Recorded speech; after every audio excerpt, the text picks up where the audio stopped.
Hi everyone, let's crack one day exams Hindi में। मैं प्रदीप आपका स्वागत करता हूं। Welcome to the study 24.7। दोस्तों, भौतिक विज्ञान की जो हमारी सीरीज चल रही थी उस सीरीज का आज ये 47वां लेक्चर है। इससे पहले हमारे 46 लेक्चर कंप्लीट हो चुके हैं और ये यूनिट नंबर 5 हमारी चल रही है। यूनिट नंबर हम 5 का डिस्कशन कर रहे हैं और ये लेक्चर नंबर 47 है। इससे पहले 46 लेक्चर कंप्लीट हो चुके हैं।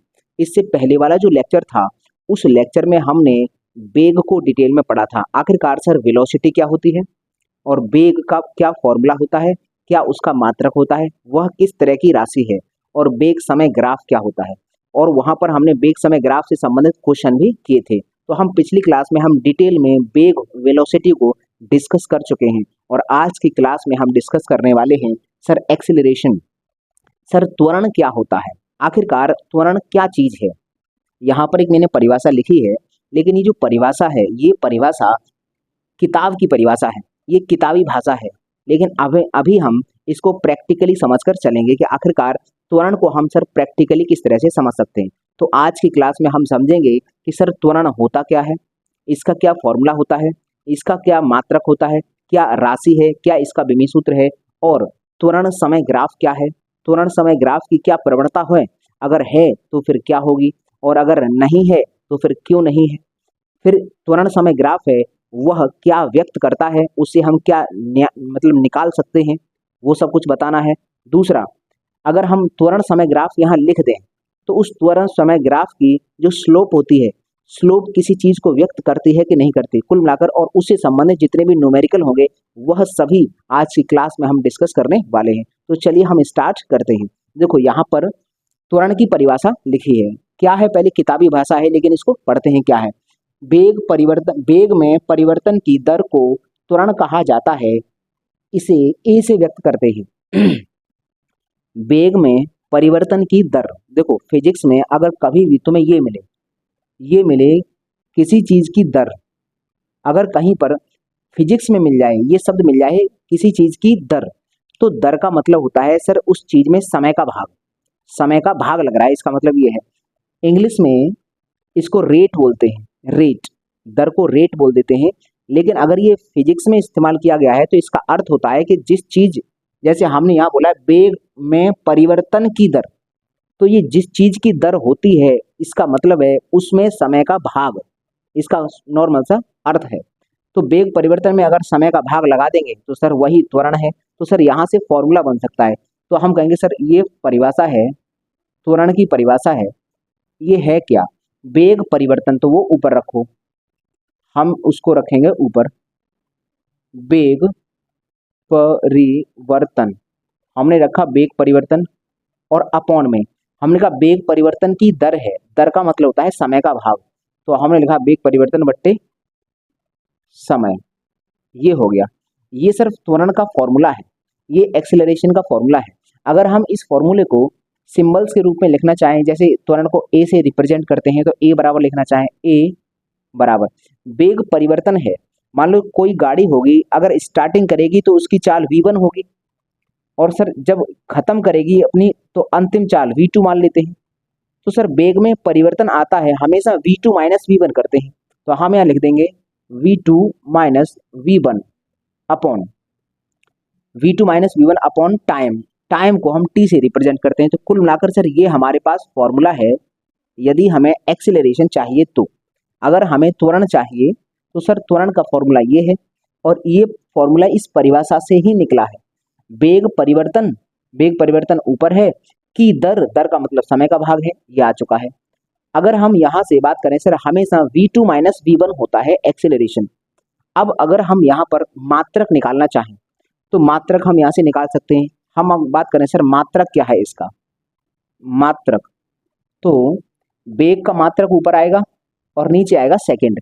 तो वेग का मात्रक हमने इससे पहली वाली क्लास में पढ़ा था सर, मीटर अपॉन सेकंड होता है, ये वेग का मात्रक है।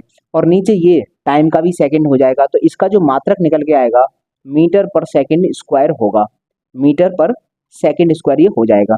अगर इसको सीजीएस में लिखने चाहें तो सेंटीमीटर पर सेकंड स्क्वायर हो जाएगा, लेकिन हम अभी इसी में लिखा देते हैं। मात्रक हमें ये समझ में आ गया। सर ये राशि कैसी है, ये राशि कैसी है, तो हम कहेंगे सर ये सदिश राशि है, सदिश, सदिश राशि है, यह एक सदिश राशि होती है। इसको अब देखो सदिश है तो इसका जो मान होगा वो धनात्मक, ऋणात्मक तथा शून्य कुछ भी हो सकता है। तो हम ये अब कैसे हो सकता है वो मैं अभी एग्जांपल से समझाऊंगा। लेकिन एक बात समझते हैं सर, ये जो परिभाषा हमने लिखी है, ये जो हमने फॉर्मूला देखा है, इस फॉर्मूले से दो परिभाषाएं और बन सकती हैं। क्योंकि उन ये डायरेक्ट परिभाषा तो नहीं देगा एग्जाम में, जो परिभाषा एग्जाम में देगा वो मैं यहाँ लिखता हूँ। किस तरह से सवाल पूछ सकता है, जैसे अगर हम ये समय है ना, समय इसको एकांक मान लें, एक यूनिट मान लें, अगर इस समय को एकांक मान लेंगे तो सर ए बराबर v2 माइनस v1 हो जाएगा। तो जो ए होगा ना त्वरण, वो वेग परिवर्तन के बराबर हो जाएगा। तो हम यहाँ पर एक कंडीशन मानते हैं, यदि यदि इसके बराबर में हम लिख देंगे क्योंकि ये जगह बचेगी ना, यदि टाइम, टाइम बराबर एकांक, एकांक मतलब यूनिट, टाइम को हम यूनिट मान लेते हैं, एक एक सिंगल यूनिट मान लेते हैं। तो फिर क्या हो जाएगा, ए बराबर हो जाएगा v2 माइनस वी वन। तो होगा क्या, ए बराबर v2 माइनस वी1, मतलब जो त्वरण है वो वेग परिवर्तन के बराबर हो जाएगा। तो हम यहाँ से परिभाषा निकाल सकते हैं, क्या परिभाषा जो सवाल एग्जाम में पूछेगा इस परिभाषा को लेकर पूछ सकता है। लिखेगा प्रति प्रति इकाई, इकाई समय में, समय में वेग परिवर्तन, वेग परिवर्तन को डैश कहते हैं, कहते हैं। ऐसे लिख कर देगा सवाल, ऐसे लिख देगा एक सवाल कि प्रति इकाई समय में वेग परिवर्तन को डैश कहते हैं। अब आपको यहाँ भरना होगा कि सर इस डैश में क्या भरा जाएगा। तो हम जानते हैं कि सर इस डैश में ये परिभाषा जिसकी है वही उसी को हम भरेंगे।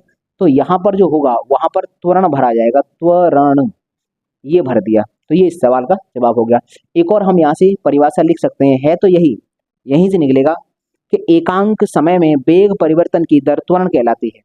नहीं, एकांक समय में वेग परिवर्तन, एकांक समय में कोई गाड़ी जितना वेग में परिवर्तन कर लेती है सर वही उसका त्वरण कहलाते हैं।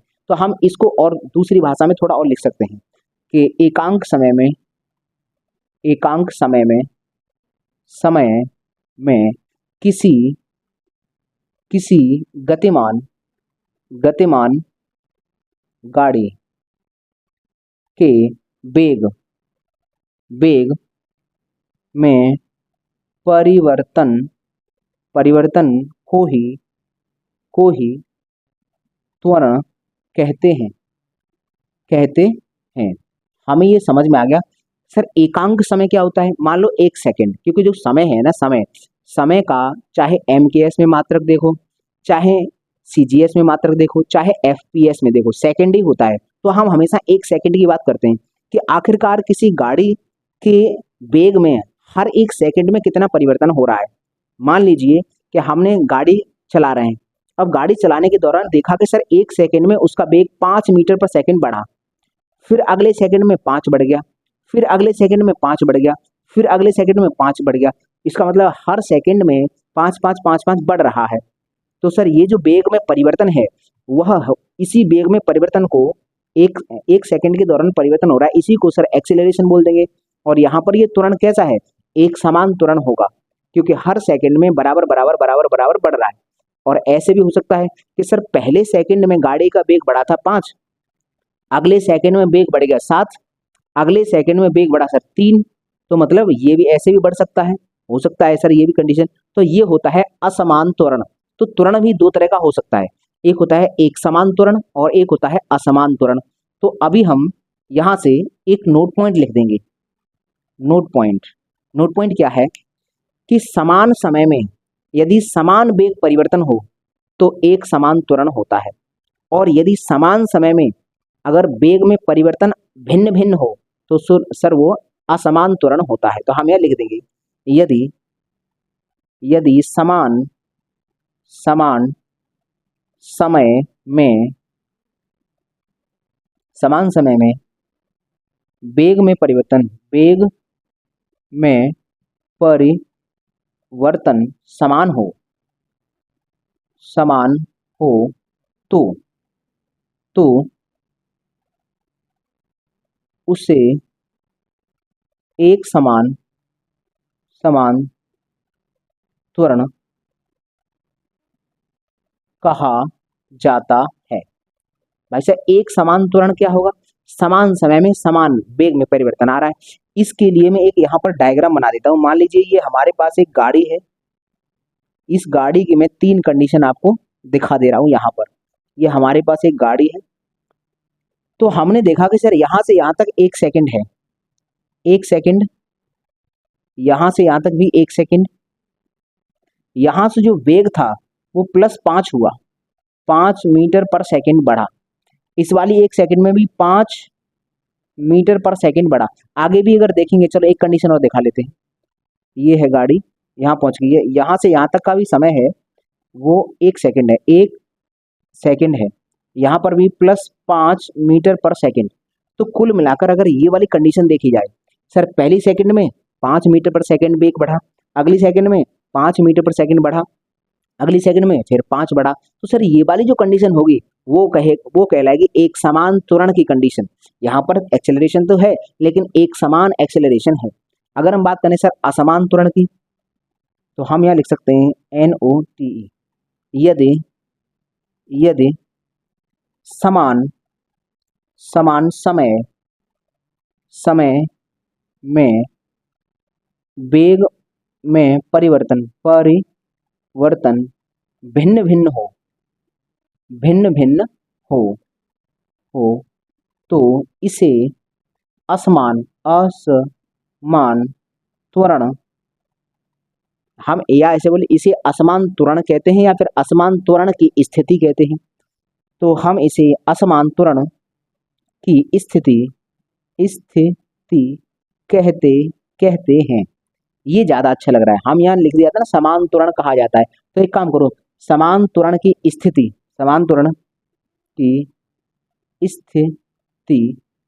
तब तो उसे एक समान त्वरण की स्थिति कहते हैं। ये लिखना ज्यादा बेटर है। ये वाली जो स्थिति है वो एक समान त्वरण की है और सर ये वाली स्थिति है असमान त्वरण की है। तुम कहोगे सर यहाँ पर भी, तो हम गाड़ी बना देते हैं 1 2 3 और ये 4। मान लीजिए 1 सेकंड, यहाँ पर भी 1 सेकंड और यहाँ पर भी 1 सेकंड का समय है। यहाँ पर चाल बढ़ी है मान लो 5 मीटर पर सेकंड, यहाँ पर चाल बढ़ी है 4 मीटर पर सेकंड और यहाँ पर चाल बढ़ी है मान लो 7 मीटर पर सेकंड। तो देखो समान समय में चाल जो बढ़ी है वो अलग प्रकार से बढ़ी है। यहाँ पर सर 5 बढ़ी है, यहाँ 4 बढ़ी है, वहाँ 7 बढ़ी है। ऐसा भी हो सकता है सर कहीं घट भी जाए।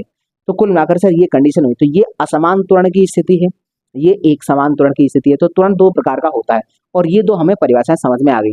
सर प्रति इकाई समय में वेग में जो परिवर्तन होगा सर वही त्वरण कहलाता है।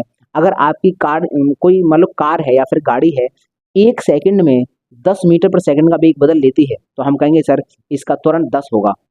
हर सेकंड में 10-10 बदल रही है तो एक समान त्वरण होगा। अगर ऐसा है कि सर इस 1 सेकंड में 10 बदला है, बढ़ गया है, अगली सेकंड में सर 9 ही बढ़ा है, अगली सेकंड में सर 8 ही बढ़ा है और अगली सेकंड में सर 12 बढ़ गया है, तो सर ये भी त्वरण है लेकिन कैसा है? असमान त्वरण होगा। तो कुल मिलाकर सर एक समान त्वरण और असमान त्वरण की स्थिति हमें समझ में आ गई। दूसरा सर हमें फॉर्मूला हम सीख चुके हैं। मात्रक सर ये होता है, राशि है ये सदिश। अब हम जानते हैं सर अगर राशि सदिश है तो सर इसकी जो वैल्यू होंगी वो पॉजिटिव, नेगेटिव और शून्य कुछ भी हो सकती हैं।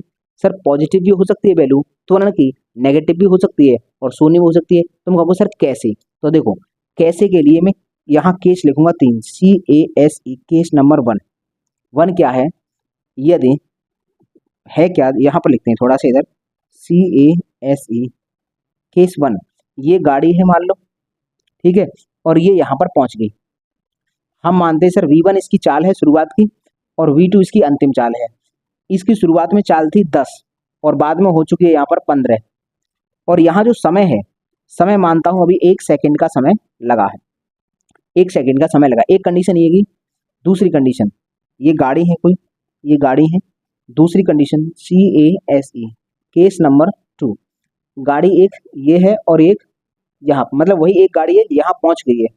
यहाँ से लेकर यहाँ तक का मान लो 1 सेकंड का समय लगा है और सर ये जो यहाँ पर V1 था और V2 था, V1 10 है और सर V2 भी 10 है, 10 मीटर पर सेकंड है।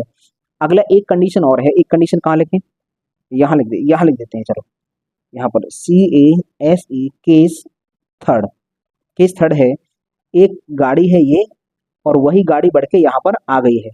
यह केस थर्ड में क्या है, V1 मान लो यहाँ 10 मीटर पर सेकंड है और V2 यहाँ पर 7 मीटर पर सेकंड है, मीटर पर सेकंड, और यहाँ पर समय है 1 सेकंड का समय है, 1 सेकंड का समय है। तो हम इस वाली कंडीशन की कैलकुलेशन यहाँ कर दे रहे हैं और इसकी कैलकुलेशन यहीं कर लेंगे, इसकी कैलकुलेशन यहाँ करेंगे। तो इस वाली कंडीशन में जरा एक्सेलरेशन तो बताना सर, इस वाली कंडीशन में एक्सेलरेशन क्या होगा, A बराबर V2 माइनस V1 होता है अपॉन समय होता है। तो हम जानते हैं सर V2 कितना है, V2 15 है, 15 माइनस 10 बट्टे 1 करेंगे तो कितना आएगा हमारे पास, जवाब क्या होगा, 15 में से 10 जाएगा तो 5 बचेगा यहाँ 5 अपॉन में 1 है। तो सर हमारे पास जो एक्सेलरेशन निकल के आया वो 5 निकल के आ गया, 5 मीटर पर सेकेंड स्क्वायर, ये हमारे पास एक्सेलरेशन निकल के आएगा। इस सवाल की जो कैलकुलेशन है वो हमने ये कर दी है। इस वाली कंडीशन में सर 5 निकल के आया, इस वाली कंडीशन में देखना तो A निकालो, A बराबर V2 minus V1 upon time, यहाँ पर सर V2 की वैल्यू रखते हैं, V2 वैल्यू 10 है, 10 माइनस V1 भी सर 10 है अपॉन T 1 सेकेंड है, तो बराबर ये शून्य आ गया। देखो यहाँ शून्य है, कुल मिलाकर ये 5 के आगे कोई चीज नहीं, ये प्लस का ही तो होगा, प्लस का है, ये देखो शून्य आ गया। इस वाली कंडीशन में देखना तो A बराबर V2 minus V1 upon T, यहाँ V2 की वैल्यू है 7, 7 माइनस 10, V1 10 है अपॉन में 1 सेकेंड रखेंगे, ये आएगा माइनस का 3 मीटर पर सेकेंड स्क्वायर। तो देखो ये देखो शून्य, एक्सेलरेशन शून्य भी हो सकता है, एक्सेलरेशन माइनस में भी आ सकता है और एक्सेलरेशन धनात्मक भी हो सकता है। तो पॉजिटिव, नेगेटिव और शून्य तीनों वैल्यूज हो सकते हैं। अब यहाँ एक बात हम समझेंगे सर, ये जो एक्सेलरेशन की 3 कंडीशन आपने दिखाई हैं, इन कंडीशन में सर एक्सेलरेशन शून्य कब होता है, जब वेलोसिटी क्या है, यहाँ पर भी 10 है, यहाँ पर भी 10 है, इसका मतलब एक समान वेग है। तो जब भी कभी आपसे बोल दे कि एक समान वेग है तो एक्सेलरेशन शून्य होता है, एक समान वेग के लिए एक्सेलरेशन शून्य होता है। यहाँ पर देखते हैं सर, यहाँ असमान वेग है, यहाँ 10 हो गया, यहाँ 15 हो गया, वेग बढ़ रहा है, तो सर ये आ गया है। यहाँ देखा तो सर 5 प्लस का आ गया, लेकिन इस वाली कंडीशन में देखो, तो इस वाली कंडीशन में वेग यहाँ 10 है और यहाँ 7 रह गया, इसका मतलब घट रहा होगा। तो घटने के दौरान कहीं ना कहीं ब्रेक लगाया होगा गाड़ी पर, ब्रेक लगाते हैं तो सर नेगेटिव त्वरण आता है। यहाँ पर वैज्ञानिकों ने जो ऋणात्मक त्वरण है, ऋणात्मक त्वरण, इसको ऋणात्मक त्वरण ना कहकर इसका एक नाम रखा है। जो नेगेटिव एक्सेलरेशन है इसको ऋणात्मक त्वरण वैसे कहना चाहिए, ऋणात्मक त्वरण ना कहकर उन्होंने इसका नाम रखा है रिटार्डेशन, रिटार्डेशन या हिंदी में इसको बोलते हैं मंदन। तो हम यहाँ पर लिख सकते हैं, ये जो हमने लिखा है, ये वाला नोट पॉइंट लिखा है ना, ये वाला, ये कंडीशन, इसी कंडीशन में हमें यहाँ पर नोट पॉइंट एक लिख लेना है। इस वाली कंडीशन में केस नंबर 3 में एक नोट पॉइंट लिखना है कि ऋणात्मक त्वरण को, ऋणात्मक ऋणात्मक त्वरण को मंदन कहा जाता है। ऋणात्मक त्वरण होता है, नेगेटिव त्वरण है, उसको मंदन कहेंगे, रिटार्डेशन, रिटार्डेशन, RETARDATION, रिटार्डेशन इसको हम कहते हैं मंदन। तो हम ये याद रखेंगे हमेशा कि अगर त्वरण ऋणात्मक है तो सर इसको हम मंदन कहेंगे, रिटार्डेशन। तो इतनी बात हुई। तो हम यहाँ क्या समझे सर, त्वरण की परिभाषा समझे जो किताब में लिखी है, फॉर्मूला समझे, फॉर्मूला ये होता है, और इसी फॉर्मूले से सर मात्रक निकाला, सदिश राशि होती है, सदिश है तो पॉजिटिव, नेगेटिव, शून्य तीनों वैल्यूज हो सकती हैं। तीनों वैल्यूज को मैंने 3 कंडीशन में आपको दिखाया है। एक कंडीशन में मैंने ये दिखाया है कि अगर जहां नेगेटिव त्वरण आता है वहां पर सर इस नेगेटिव त्वरण का नाम नेगेटिव त्वरण ना होकर बल्कि हम इसको रिटार्डेशन कहेंगे, मंदन कहेंगे। ठीक है भाई, ये हो गया। अगला हमने ये भी समझ लिया कि सर ये जो ये फॉर्मूला है, इस फॉर्मूले से जो सवाल पूछता है परिभाषा के ऊपर, तो वो परिभाषा पर इस तरह से सवाल पूछ सकता है। तो ये हमने दोनों लिख दिए हैं। अगला है सर नोट पॉइंट ये कि सर अगर त्वरण है, एक्सेलरेशन है, तो एक्सेलरेशन 2 प्रकार का हो सकता है, या तो एक समान त्वरण होगा या फिर असमान त्वरण होगा, या फिर एक कंडीशन हम ऐसे बोल सकते हैं शून्य त्वरण होगा। तो उसको हमने टाइप में रखा नहीं है, हमने रखे हैं 2 टाइप, एक समान त्वरण और असमान त्वरण। ये तुम्हारे सामने एग्जाम्पल है बाकायदा। तो एक काम करिए, पहले आप इसका स्क्रीनशॉट लीजिए, उसके बाद हम आगे की चर्चा करते हैं। तो चलिए स्क्रीनशॉट लीजिए। तो चलिए अब हम आगे कुछ नोट पॉइंट समझ लेते हैं। देखो यहाँ पर एक नोट पॉइंट लिखा है, ये वाला, कि एक्सेलरेशन आखिरकार अगर हम किसी वस्तु को जमीन पर चलाएं तो जमीन पर चलने के लिए हम जो त्वरण मानेंगे वो हम ए मानकर चलते हैं। सर जमीन पर अगर किसी किसी गाड़ी को हम चला रहे हैं क्षैतिज स्थिति में तो सर वहां पर हम एक्सेलरेशन ए को मानकर चलेंगे, लेकिन वो भी प्लस का और माइनस का दो तरह का हो सकता है। देखो प्लस का कब होगा, जब गाड़ी का वेग बढ़ रहा है। अगर गाड़ी का वेग लगातार बढ़ रहा है तो वहां पर जो एक्सेलरेशन होगा वो प्लस का होगा, और अगर गाड़ी का वेग लगातार घट रहा है तो सर वहां पर एक्सेलरेशन होगा वो ऋणात्मक होगा, नेगेटिव एक्सेलरेशन। तुम कहोगे सर नेगेटिव एक्सेलरेशन कब मिलता है, तो जब हम गाड़ी के ऊपर ब्रेक लगाते हैं, जब हम ब्रेक अप्लाई करते हैं तो सर ऋणात्मक त्वरण होता है, तो यही मंदन कहलाता था। और जब पॉजिटिव त्वरण कब होगा, तुमने देखा होगा, ये देखो मैंने लिखा है एक्सीलेटर। एक्सीलेटर, कोई गाड़ी है, कोई बाइक है, सर उसका जो एक्सीलरेशन, हम एक्सीलरेशन बढ़ाते हैं, एक हमारे पास एक हाथ में हैंडल टाइप का होता है, उसको हम घुमाते हैं, सब जानते हैं, बाइक को उसको घुमाएंगे, उसको बोलते हैं एक्सीलेटर। नॉर्मल भाषा में हम बोलते हैं एक्सीलेटर खींचो भाई गाड़ी का, गाड़ी में एक्सीलेटर दो। तो एक्सीलेटर देने का मतलब उसको खींच ऐसे घुमाते हैं। इन गाड़ियों का जितने भी बाइक हैं और ये कार हैं, तो कंपनी बनाने वाली होती है वो एक फिक्स एक्सेलरेशन कर देती है। वो जो घूमने वाला है सिस्टम, उसको एक फिक्स वैल्यू तक ही आप बढ़ा सकते हो। ऐसा नहीं है कि उसको बढ़ाते जाओ बढ़ाते जाओ बढ़ाते जाओ, गाड़ी एकदम हेलीकॉप्टर बन जाए तुम्हारी, नहीं हो सकता। कंपनी वाले जानते हैं कि इस गाड़ी को कितनी मैक्सिमम रफ्तार से भगाया जाए ताकि इसका बैलेंस खराब ना हो, उतनी वो मैक्सिमम रफ्तार तक ही उसमें सेट कर देते हैं। एक्सेलरेशन इतना ही तुम दे सकते हो। जैसे मान लो ये ऐसे घुमा रहे हो तो जैसे जैसे एक्सेलरेशन, एकदम ऐसा तो होता नहीं एकदम दे दिया, धीमे धीमे धीमे धीमे देती हो। तो एक्सेलरेशन जब तक ये घूम रहा है, एक्सेलरेशन जब तक इसको दिया जा रहा है, जब तक एक्सेलरेशन दिया जा रहा है तब तक गाड़ी का वेग बढ़ेगा बढ़ेगा बढ़ेगा बढ़ेगा। और जैसे ही फुल हो गया एक्सेलरेशन, अब जैसे हमने फुल करने का रोक लिया, अब एक्सेलरेशन तो दे नहीं रहे, अब जितना हमने उसको दे चुके हैं उतनी रफ्तार से अब गाड़ी आराम से जाएगी। तो वो मैक्सिमम वैल्यू कंपनी वाले डिसाइड करके देते हैं। कोई गाड़ी की मैक्सिमम वैल्यू 120 स्पीड है, किसी गाड़ी की मैक्सिमम जो चाल है वो वेलोसिटी है वो 90 रहती है। तो कोई कोई ये खुद, जैसे कोई व्यक्ति होता है वो खुद भी अपनी गाड़ी की अगर जो मैक्सिमम वेलोसिटी है उसको फिक्स करवा सकता है, मैकेनिक से करवा सकता है कि सर इसकी मैक्सिमम जो वैल्यू है उसको फिक्स कर दो कि हम कितना भी फुल कर दें तो ये इतनी ही चाल तक जाए या इतना वेलोसिटी ये पकड़ पाए। वो भी हमारे हाथ में होता है, वो भी हम मैकेनिक से करवा सकते हैं। तो कुल मिलाकर जब तक हम इसको घुमाते हैं तब तक हम एक्सेलरेशन दे रहे हैं। तो जैसे जैसे जैसे जैसे हम घुमाते जाते हैं वैसे वैसे चाल बढ़ती आती है बढ़ती आती है बढ़ती आती है, और जैसे ही घुमाना बंद कर देते हैं तो जितनी उसने वेग प्राप्त कर लिया है उतने वेग से फिर चलती है गाड़ी। तो एक्सेलरेशन देना बंद कर दिया मतलब अभी शून्य एक्सेलरेशन है। अब ये मत कहो कि तुम सर बढ़ा दिया हमने तो दे दिया, वो देने का मतलब है सर इसको घुमाना, जब तक तुम इसको घुमाओगे तब तक तुम, इसका मतलब है एक्सेलरेशन हम इसको दे रहे हैं। और जैसे घुमाना बंद कर दिया तो एक्सेलरेशन शून्य हो गया तुम्हारा। तुम कहोगे सर एक्सेलरेशन शून्य, एक्सेलरेशन तब तक होता है जब तक ये घूमता रहता है, घूमते घूमते घूमते घूमते मैक्सिमम कर दिया, मैक्सिमम कर दिया। अब मैक्सिमम करने के बाद अब हमने ये तो बंद बंद हो गया ना, इसका मतलब सर एक्सेलरेशन अब शून्य हो चुका है। अब एक्सेलरेशन हम इसको नहीं दे रहे हैं, अब गाड़ी एक समान वेग से, जितना उसने रफ्तार प्राप्त कर ली है उतनी रफ्तार से अब गाड़ी आगे बढ़ेगी। मतलब हमने खींचते खींचते खींचते खींचते मान लीजिए गाड़ी का वेलोसिटी 100 किलोमीटर प्रति घंटा आ गया और हमने इसको रोक दिया। अब तो हम इसको कम या ज्यादा नहीं कर रहे, तो जब अब इसको हमने रोक दिया है तो अब गाड़ी 100 मीटर पर सेकंड की वेलोसिटी से दौड़ती जाएगी दौड़ती जाएगी दौड़ती जाएगी, क्योंकि अब हमने एक्सेलरेशन देना बंद कर दिया। फिर हम घटाएंगे, इसको कम करेंगे कम करेंगे कम करेंगे, और जैसे ही कम करेंगे तो फिर गाड़ी की स्पीड कम होती जाएगी। तो ये होता है कुल मिलाकर एक्सेलरेशन। तो ब्रेक का मतलब होता है गाड़ी को रोकना चाहते हैं, और सर एक्सीलेटर खींचा जा रहा है तो गाड़ी को बढ़ाना चाहते हैं। तो प्लस और माइनस का होता है। ये गाड़ी जमीन पर चलेगी तब है, ये कंडीशन कब होगी जब जमीन पर चलेगी। तो अब दूसरी कंडीशन क्या है, दूसरी कंडीशन ऐसा हो सकता है सर, ये तो गाड़ी हो गई जो जमीन पर चलाएंगे। सर एक कंडीशन ऐसी हो सकती है किसी वस्तु को सर ऊपर फेंके नीचे फेंके, ऊपर जाएगी तब भी वो वापस नीचे आएगी। तो कुल मिलाकर जब हम ऊर्ध्व गति कराएं या ऊर्ध्व गति करवा दें तो ऊर्ध्व गति के दौरान हम ए जो त्वरण होता है उसको ए मानकर नहीं चलते। ऊर्ध्व गति के दौरान एक त्वरण काम करता है, उसको बोलते हैं गुरुत्वीय त्वरण। गुरुत्वीय त्वरण मतलब जी कहा जाता है। तो हम यहाँ लिखेंगे जब जब वस्तु ऊर्ध्व पृथ्वी पृथ्वी पृथ्वी सतह सतह के लंबवत लंबवत ब्रैकेट में ऊर्ध्व ऊर्ध्व गति करती है तो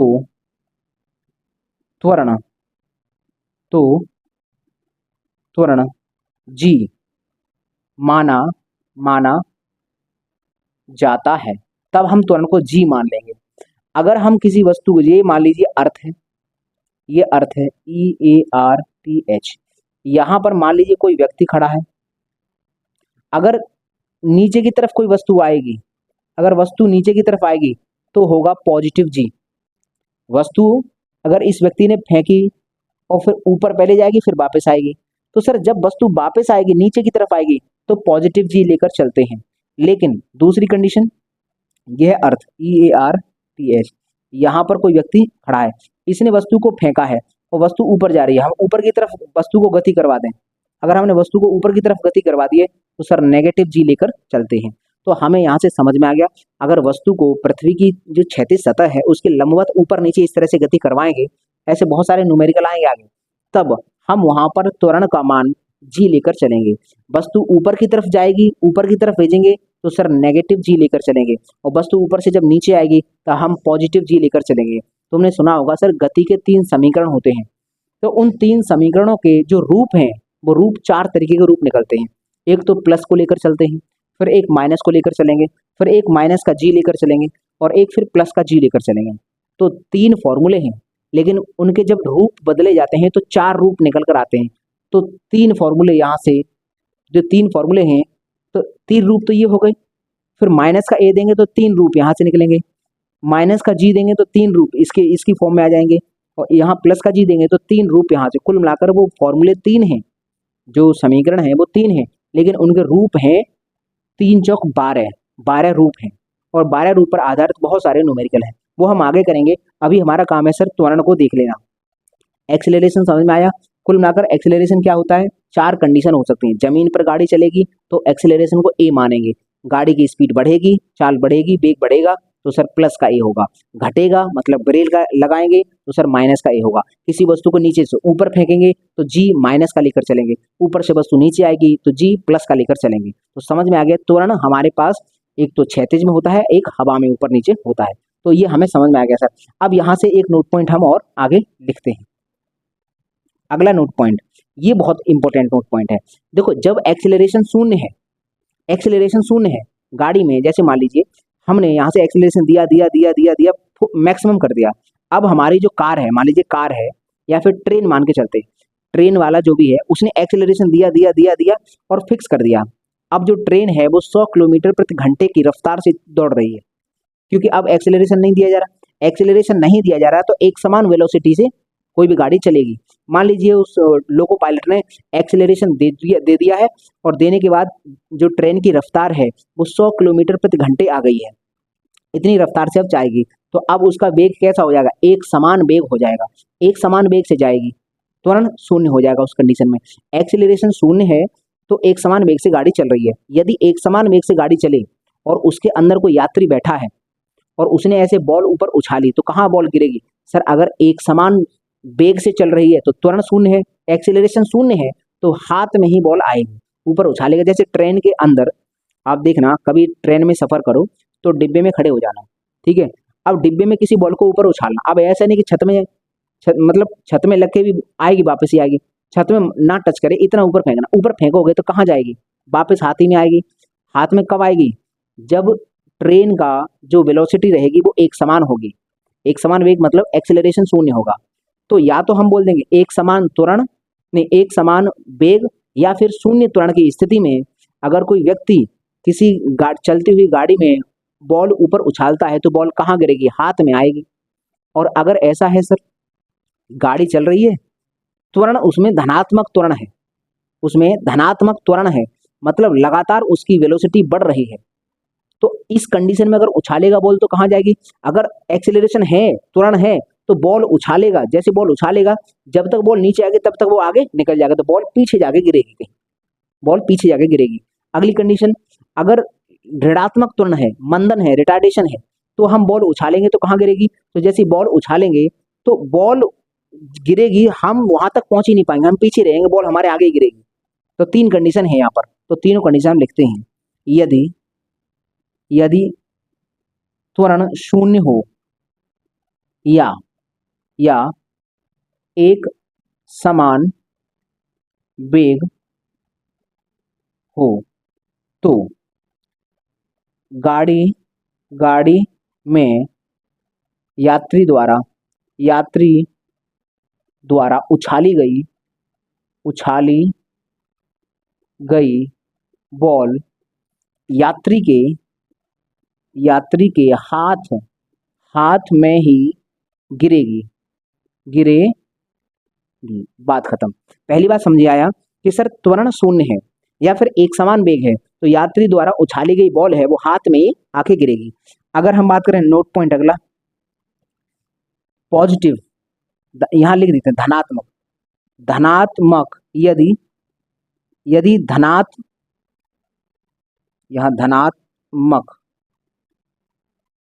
त्वरण है तो बॉल, पूरी बात में ये लिख सकता हूं, वही वाली कंडीशन ये है, तो बॉल कहाँ गिरेगी, धनात्मक त्वरण है मतलब ये है कि जैसे उछालेगा तो हाथ में आ जाएगी। अगर मैंने उछाली हाथ में कब आएगी, जब एक्सीलरेशन शून्य है, एक समान वेग है। और जैसे ही मैंने उछाला और मेरा क्या है, मान लो मेरा पॉजिटिव एक्सीलरेशन है तो मैंने उछाला, जैसे देखना मैंने उछाला, मैं आगे निकल आऊंगा, मैं इस तरह से आगे निकल आऊंगा तो ये पीछे जाके गिरेगा। एक्सीलरेशन है तो मैं जल्दी भाग जाऊंगा, वो वापस लौट के आएगी, तब तक मैं आगे निकल चुका हूंगा, तो पीछे जाके गिरेगा। तो कुल मिलाकर हम यहाँ बोलेंगे कि यदि धनात्मक त्वरण है तो बॉल यात्री के पीछे गिरेगी। अगला नोट पॉइंट अगला, यदि ऋणात्मक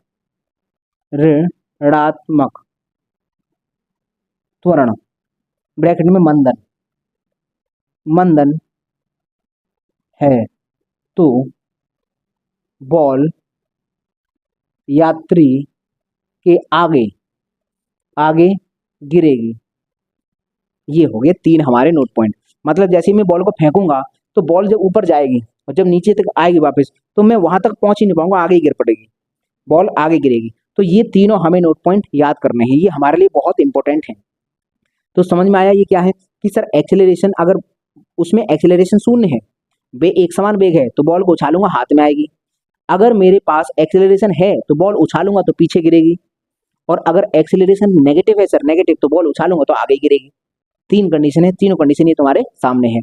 तो एक काम करिए, पहले आप इसका स्क्रीनशॉट लीजिए, उसके बाद हम पढ़ते हैं सर त्वरण समय ग्राफ क्या होता है। तो चलिए स्क्रीनशॉट लीजिए। तो चलिए अब हम त्वरण समय ग्राफ देख लेते हैं। देखो यहाँ पर मैंने ग्राफ बनाया, ये है एक्सेलरेशन, बाई अक्ष पर मैंने त्वरण को लिया है और एक्स अक्ष पर मैंने समय को लिया है।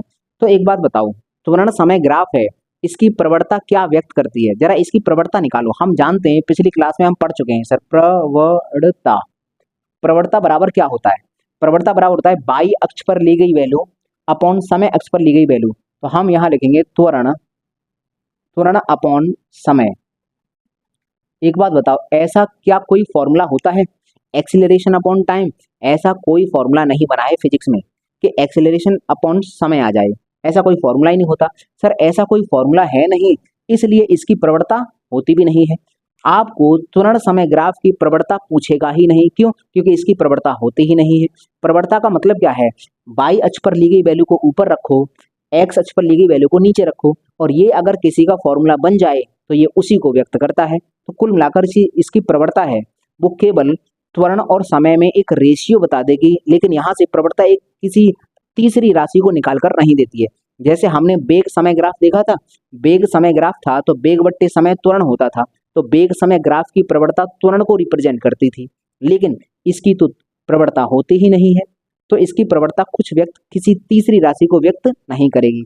तो हम यहाँ पर एक नोट पॉइंट लिखेंगे कि त्वरण समय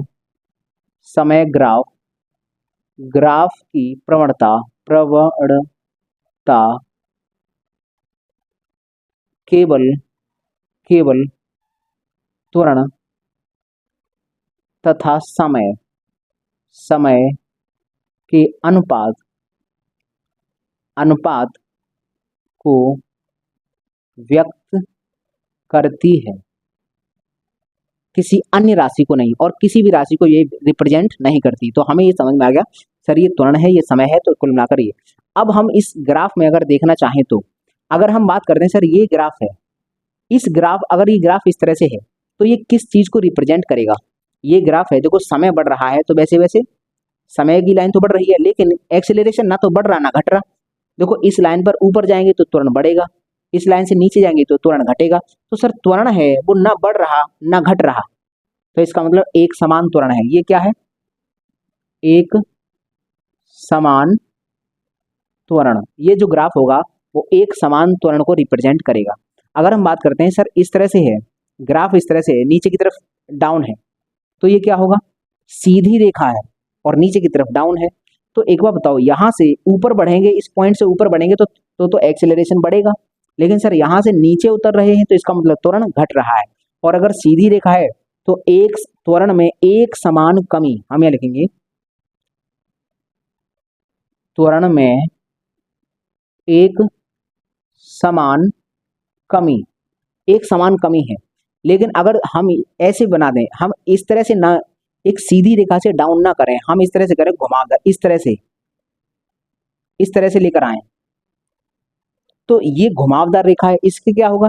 सर एक्सेलरेशन तो यहाँ पर भी घट रहा है, लेकिन यहाँ एक समान कमी थी, यहाँ असमान कमी है, तो हम कहेंगे त्वरण में असमान कमी, असमान कमी। ये त्वरण में असमान कमी है, ये एक समान कमी है, और ये त्वरण एक समान है, फिक्स है। फिक्स मतलब फिक्स हो गया, यहाँ पर एक्सीलरेशन फिक्स है, ना तो बढ़ रहा ना घट रहा। यहाँ पर घट रहा है लेकिन एक समान रूप से घट रहा है। एक समान का मतलब क्या है?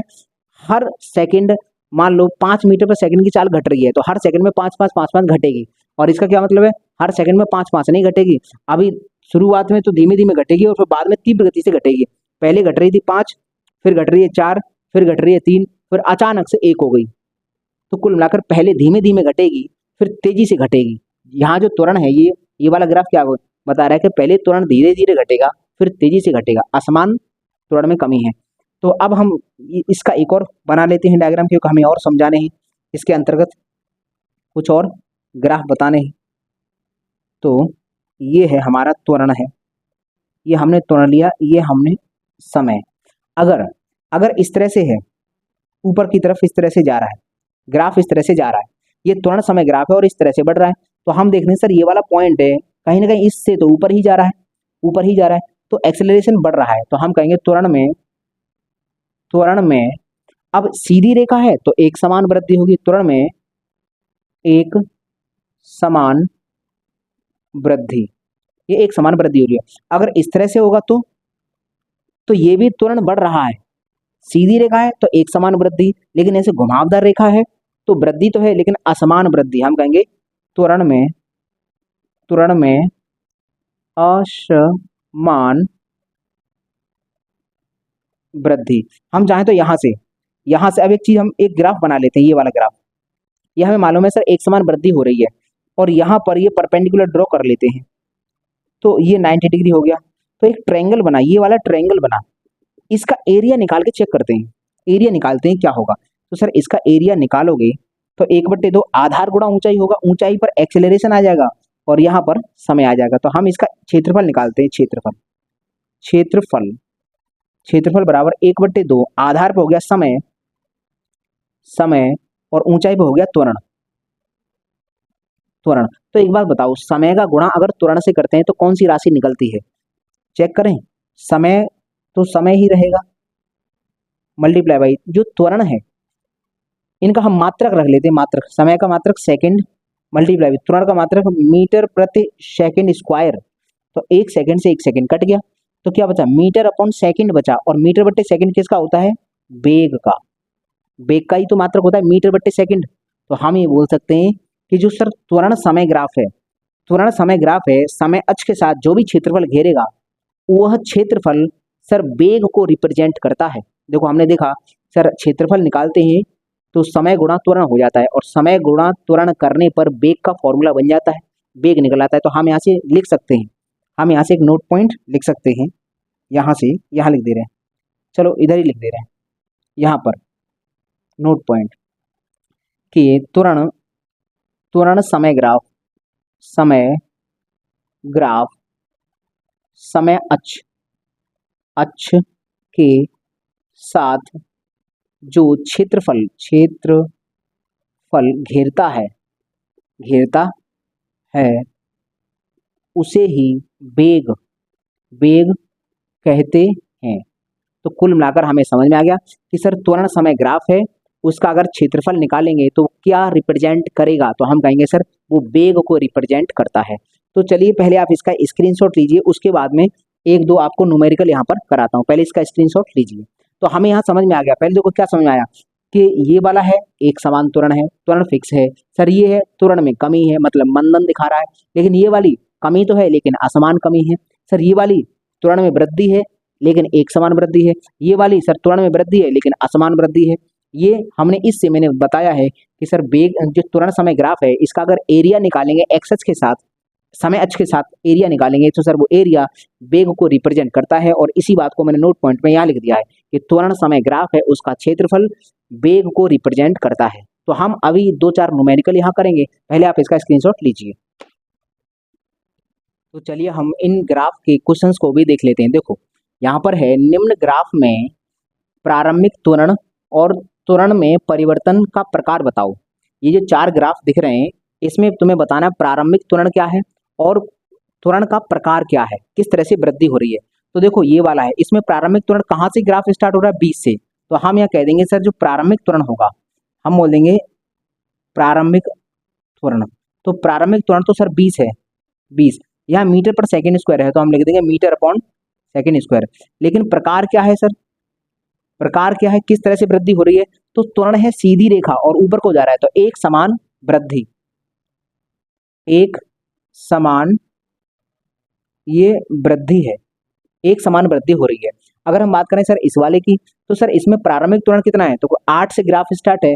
इसका मतलब प्रारंभिक जो इनिशियल हम आई इनिशियल और एक्सेलरेशन, इनिशियल एक्सेलरेशन कितना होगा सर, यहाँ होगा 8। और सर इसमें प्रकार क्या होगा, त्वरण का प्रकार क्या है, तो त्वरण एक समान है, एक समान। देखो ना तो ऊपर जा रहा नहीं ना नीचे जा रहा, ग्राफ सीधा है तो एक समान, एक समान यहाँ पर एक समान त्वरण है। इसमें देखते हैं सर ये कितना है, कितने से स्टार्ट है ग्राफ, 20 से स्टार्ट है। तो इनिशियल अगर एक्सेलरेशन की बात करें तो वो तो हो गया 20, लेकिन सर ये डाउन जा रहा है, ग्राफ डाउन जा रहा है, इसका मतलब ये कमी है, त्वरण में कमी है। लेकिन सीधी रेखा है तो एक समान कमी है। प्रकार कैसा है इस ग्राफ का, एक समान कमी, ये एक समान कमी को दिखाएगा। ये वाला क्या है, इसमें सर ये बताओ इनिशियल एक्सेलरेशन कितना होगा, प्रारंभिक एक्सेलरेशन तो सर ग्राफ 12 से स्टार्ट है, इसका मतलब सर इसमें 12 होगा। लेकिन इसका प्रकार क्या होगा, प्रकार की बात करें तो ये देखो बढ़ रहा है, लेकिन बढ़ कैसे रहे, सीधी रेखा तो है नहीं, तो असमान वृद्धि, असमान असमान वृद्धि, असमान वृद्धि ये हो रही। तो ये चारों सवाल हमारे हो गए। तो चलिए अब हम इन सवालों की बात करते हैं। ये क्या है सर, ये 3 सवाल है। निम्न ग्राफ में गाड़ी का वेग बताओ, वेलोसिटी हमें बतानी है। वेलोसिटी हम देखते हैं, हमने बताया था सर त्वरण समय ग्राफ है उसका जो क्षेत्रफल होगा समय के साथ वही वेलोसिटी होती है। तो सर यहाँ इसका एरिया निकाल लो, इसका एरिया 1/2 गुणा आधार, आधार 1 2 3 है तो 3 गुणा ऊंचाई, ऊंचाई यहाँ पर 20 है तो 20 हो गया, 2 से ये कटा 10 बार तो इसका आ गया 30। ये अगर मीटर पर सेकंड में है, मान लो ये मीटर पर सेकंड स्क्वायर में है और ये सेकंड में है तो ये आएगा मीटर में, मीटर अपॉन मीटर पर सेकंड, मीटर पर सेकंड में ये वेग आ गया। देखो हमने क्या निकाला सर, एक्सेलरेशन समय ग्राफ है, इसके साथ एरिया निकाल लिया, समय के साथ एरिया निकाला हमने, एरिया निकाला तो एरिया आया हमारा 30। तो 30 मीटर पर सेकंड इस गाड़ी, इस जिस गाड़ी का ये ग्राफ है उस गाड़ी का वेग 30 मीटर पर सेकंड होगा। यहाँ पर जरा निकालते हैं तो देखो हमारे यहाँ पर आकृति 2 दिख रही है हमको, इस वाले में 2 आकृतियां हैं तो दोनों का एरिया जुड़ेगा। तो हम पहले इसका निकालते हैं, 1/2 आधार, आधार 1 2 3 तो 3 गुणा ऊंचाई, ऊंचाई कितनी है यहाँ से 5 प्लस ये हो गया, अब प्लस ये वाला 1 2 3 4, मतलब ये आयत जैसा बन रहा है तो ये हो गया 4 और ऊपर कितना है 5 गुणा 5, सॉल्व कर दो इसको तो 5 दिया 15, 15 का आधा 7.5 होता है, 7.5 प्लस और 20 तो 27.5, ये इसका आंसर आ गया। सर यहाँ से जो वेलोसिटी निकलेगी गाड़ी की वो 27.5 यूनिट निकलेगी, UNIT। अगर उसने कोई मात्रक नहीं दिया तो हम यूनिट लिख देंगे, 27.5 इकाई इसकी वेलोसिटी होगी। जिस गाड़ी का ये ग्राफ है उस गाड़ी की वेलोसिटी इतनी होगी। समझ में आ गया सर, ये जो ग्राफ है वो तुम्हारे लिए HW है। इसका तुम्हें आंसर निकालना है और अपने आंसर पर थोड़ा कॉन्फिडेंस भी दिखाना। अब तुम बहुत से तो ये इसमें परेशान रहते हैं, अरे सर आंसर तो बताओ इसका फिक्स क्या है। जो तुम निकालोगे वही सही है, जो तुम निकालोगे वही तुम्हारा आंसर है। और इस पर कॉन्फिडेंस लाओ। हर बार ये मत सोचो कि सर ऑप्शन दो, 4 ऑप्शन में से उत्तर देना ना। कुछ ऐसी भी चीजें रखो जो सर जिन पर तुम्हें खुद तो कॉन्फिडेंस होना चाहिए। इतना मैंने सब कुछ सिखाया है, अब आराम से तुम्हें एरिया ही तो निकालना है। तो इसमें आकृतियां 1 2 3 बनेगी, तीनों आकृतियों का एरिया जोड़ देना, तुम्हारा आंसर आ जाएगा। ठीक है भाई, तो ये हुआ तुम्हारा एक्सीलरेशन। त्वरण से संबंधित जितनी जानकारी हो सकती है मैंने सभी जानकारी आपको दी है। अब हम समझेंगे आगे वेग के जो गति है, गति के प्रकार।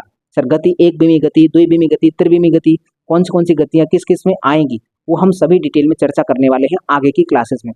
तो आज की क्लास हम इतनी ही रखते हैं। अब मुझे दीजिए इजाजत, मैं मिलूंगा आपको अगली वीडियो में। तब तक के लिए नमस्कार दोस्तों।